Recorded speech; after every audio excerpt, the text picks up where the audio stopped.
I'm going to introduce you to a massive new project that my channel has been building towards for a long time. I'm also going to introduce you to my brother Anton, howdy, from the Dizzy Cat car show, who will be helping me present this short episode. I genuinely need your help because I can't do it on my own, so stay tuned to listen for that towards the end of the video. But now you are going to want to see this crazy new project. It's bonkers. It's bonkers. First Q&A. Your channel's covered quite a few bits and pieces. So take us through a bit of a list of your projects so far. I started 7 years ago with a Ford tractor, and since I've done some work on my scimitar and some track day videos.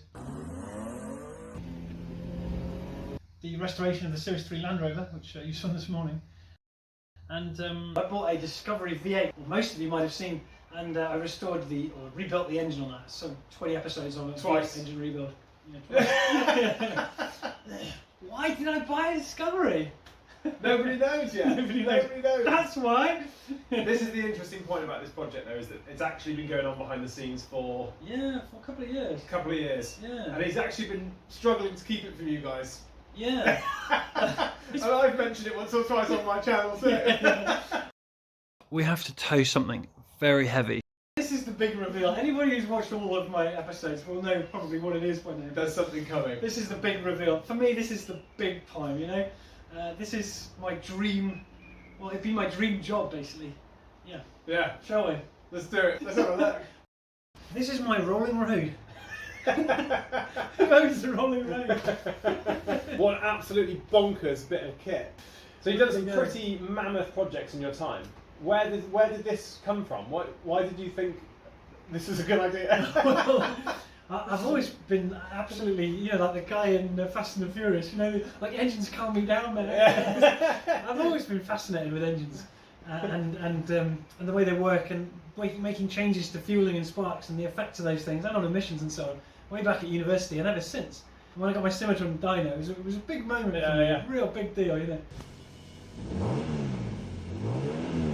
And I've gone to do some work at my friend's, Pete, of Project Heaven over in Peterborough, and he has one, exactly this model, in fact, set in the ground at his place of business, and he lets me do bits of work here and there, so it's been fun to work on those small jobs. Yeah. And then I got dreaming, actually maybe I could have one, and he had this, a spare for him. It's crazy, isn't it? Sat in his scrapyard rusting away, and suddenly the idea popped into my head, I wonder if I can get that off him, buy that off him. So you did? So here I am, yeah. That was 2 or 3 years ago, the genesis of that idea. Take us through what the goal is for this. Where do you want to take it? I would like this to become a business. I would like to take it to car shows. You can see it's on a trailer.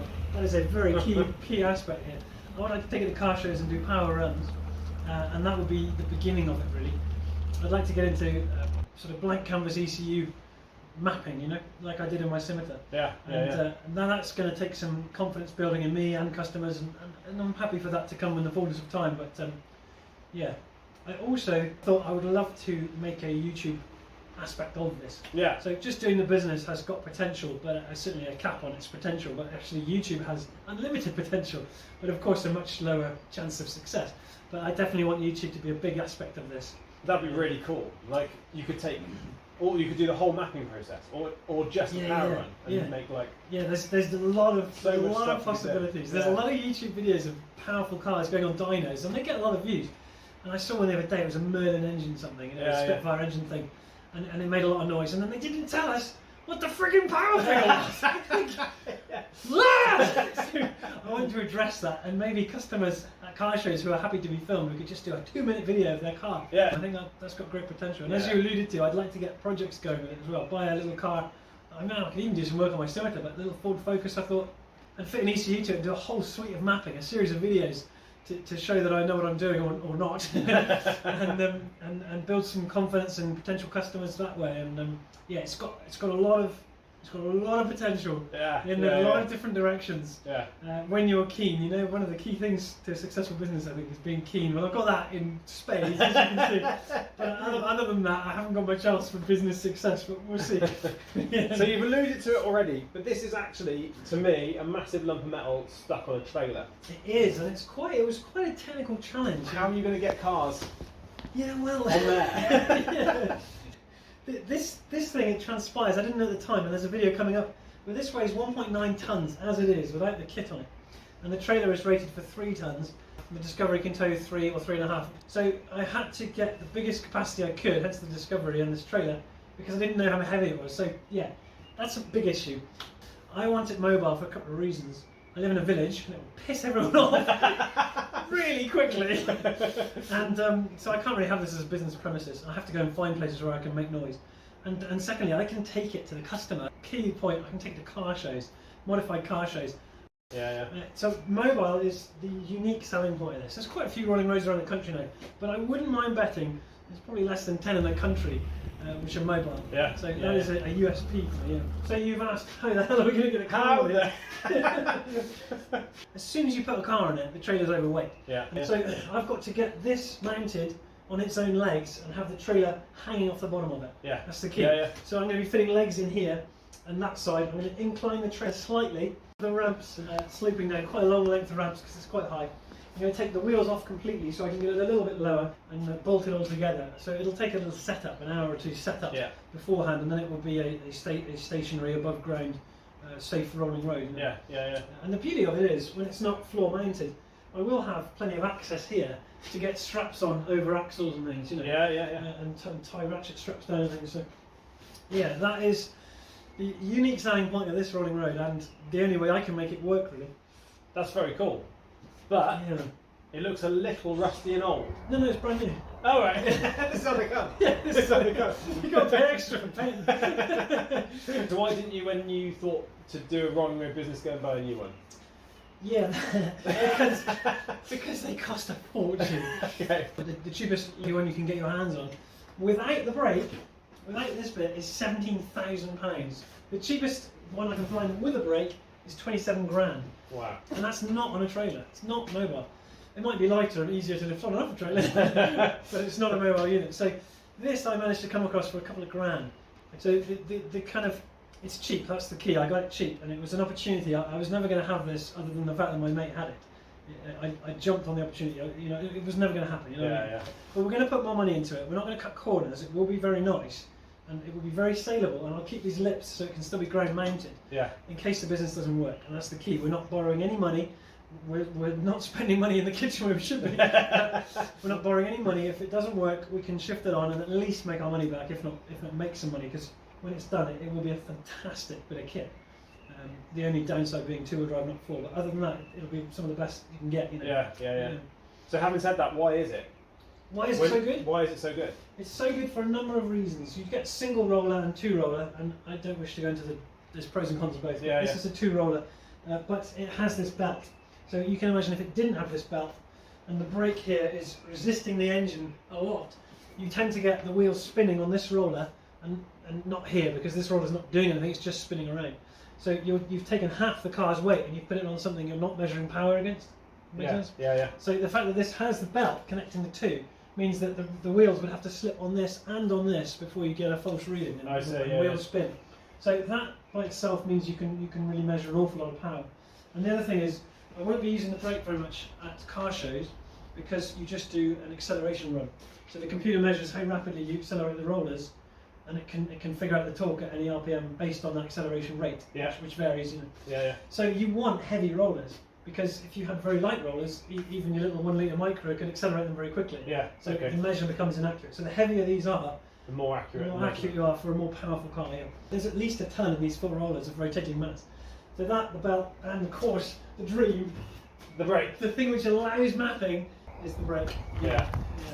Why is that the case?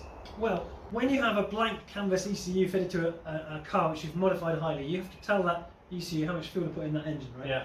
When I was doing this with the Scimitar, I tried to do it on the road, and you can to an extent. But when you put your foot to say 70% throttle in a powerful car, in any gear, it doesn't stay at 3,000 RPM or 2,000 RPM. It moves because it's applying so much power to the wheels. Obviously, it's going to accelerate, right? Yeah. So you can't accurately put a number in the 2,000 RPM setting because it's already buggered off to 2,500 or 3,000. You see. Yeah. You can do it retrospectively. You can get close, but to get it right, you need one of these. So what the brake does, along with the computer control system I'm going to fit, is you can tell it, I want you to hold the engine at 2,000 RPM. Mental. So it just sits there braking them. Yeah, it's amazing. It's really cool. So the computer then continuously monitors the effort going into the brake. Yeah. So as you put your foot down in the car, you can hear it try, and something the revs go a little bit, and then the brake says. Mental. So it kind of goes, that must get hot though, right? Yeah, it gets hot. Yeah. So it holds. So you can then hold your car at 2,000 revs full throttle, and it stays there. So you can get the fueling exactly right, and you can move the spark, advance to approach knock, and get your best power and performance and economy as well out of that engine in a completely accurate and measured way. That's amazing. Which you can appreciate now, especially with the spark, listening for knock and stuff. Yeah. It's very difficult on the road. Yeah. You can get it close, you can, but this gets it really. So the scimitar, I did my best, and when I took it for a running road session, it was like chalk and cheese, riding it away. It felt smooth, much more smooth, and more powerful. It was, it was quite a difference. Yeah. So does the brake attach to a drive shaft or whole way through both these drums? Yeah. These two parts I'm holding here should be stationary. Yeah. The electromagnetic coils here are stationary. Yeah. And these two discs rotate around those coils. Yeah, I see. So it's all electromagnetic. It does get hot, but it has huge cooling fins to take that heat away. Yeah. So these were designed for the back of a lorry or a bus. Yeah, okay. When you go down hills, much bigger weights. long hills, your brakes get too hot, so they use these, which are good at dissipating heat. It's an eddy current retarder. Yeah. Well, this is absolutely bonkers. It is bonkers, isn't it? Great big thank you to my lovely brother, and I'd like to give a little plug to his channel. He's called the Dizzy Cap Car Show, and he does reviews of other classic cars, goes and drives them, meets the owner, and does a lot of YouTubing on car shows as well. And he's making some really clean, some really excellent YouTube videos. In fact, the Land Rover we filmed today, the Series 3 Land Rover as well. So go over and check his channel out. It's the Dizzy Cap Car Show. So take us through a very brief rundown of the sorts of things that you're going to have to do to get this thing up and running. Well, I think I would like to get out of the way initially things that will be a showstopper. Yeah. So I've got to get that brake unseized. Yeah. Then I'm going to make the ramps, and then I'm going to put our electric car in it because it's quiet, and get it up to 90 miles an hour, and check there's no massive imbalance because of the loss of material through rust. Yeah. That's key. That will be key. When it's set in concrete in someone's garage, it doesn't matter. But when it's above ground, doing this is not going to be a good look. Yeah. that can be very expensive, getting those balanced. Yeah, okay. So I need to get that out of the way early on. And I know the brake is workable, then we can really delve into it. Clad it, get a top, some anchor points for straps, and fit the computer control system. All that is like a given. My friend Tony would say, I can see my way through that. Yeah. But I don't know for sure if these are balanced yet. So, yeah. What a project! It's exciting. What a project! It's exciting. We're definitely going to get the full Capri up here. Oh yeah, hell yeah! If you are willing to trust me with that engine, and doing a mapping suite, you can make videos of it, and builds my confidence, builds customers' confidence. Yeah. Lozelle will be doing a 2,000 subscriber giveaway of a power run. That's a good idea. Yeah, that's a cool idea. Yeah. What else can they do for you? Yes, the audience. This is key. This is key. But something I need your help with right now. I would like to start a second YouTube channel for this when it gets to have some paint on it, looks nice. So in the next few months. And I don't have a name, so I need your help with a name. Okay, and it's very important. The name has to be a number of things. It has to be descriptive. So Loz's Mobile Rolling Road tells the entire story, but it's not catchy. It needs to be short, catchy, easy to spell, so I don't spend hours at a show saying, oh, it's Loz's Rolling, it's L-O-Z''S or L-O-Z-S' and all that crap. It needs to be obvious how it's spelled. So I have come up with some names. My favourite so far, but nothing has sort of jumped out of me, my favourite so far is the Rolling Road. And Mobile Dyno, Pop-Up Dyno, because, take it there and assemble it, sort of Pop-Up Dyno. If you can think of something, no matter how ridiculous, I would really love you to put it in the comments. Just write the idea in the comments. It doesn't take you a second. If you can think of anything, I'd be most grateful. And who knows, in all likelihood, I will take one of your comments because I got nothing else right now. I really need a good name. Yeah. Thanks so much for having me along. Thank you so much for coming. No worries. And you stay tuned. A net zero rolling road. Brilliant. I charge you on the side of a home, mate. Get your 1,000 horsepower on.